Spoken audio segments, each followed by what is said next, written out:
आज जानते हैं एक बहादुर और साहसी औरत की कहानी जिसका नाम सावित्री थी। सावित्री एक छोटे से गांव में अपने 2 बच्चों के साथ रहती थी।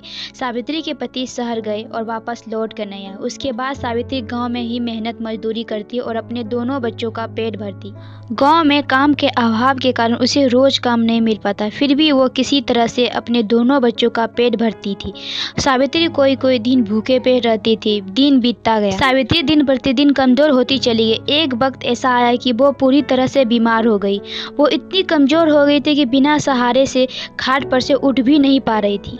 उसी दिनों मूसलाधार वर्षा होने लगा। लगातार बारिश होने के कारण गांव में बाढ़ आ गई। गांव के सारे लोगों ने अपना सारा सामान और पशुओं को लेकर ऊंचे स्थान पर जाने लगे। सावित्री को जब बाढ़ का पता चला तो वो अपने बच्चों को देखकर बाहर जाने के बारे में सोचने लगी, पर वो उठ भी नहीं पा रही थी अपने जगह से। सावित्री की आंखों से आंसू रुकने का नाम नहीं ले रही थी। उसे लगने लगा कि उसका इतना दिनों का मेहनत आज बाढ़ में बह जाएगा।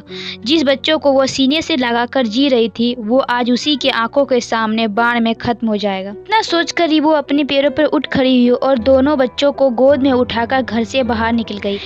मानो कि सावित्री ने बच्चों के लिए देवी का रूप ले ली हो। वो बाढ़ के पानी में तैरते हुए ऊंचे स्थान पर पहुंच गई, जहां गांव के सारे लोग गए थे। अपनी हिम्मत से सावित्री ने अपनी और अपने दोनों बच्चों की जान बचा ली। कहते हैं न, जो खुद की मदद करता है भगवान भी उसी की मदद करते हैं। कहानी कैसी लगी बताएं और चैनल को सब्सक्राइब करें और वीडियो को लाइक करें।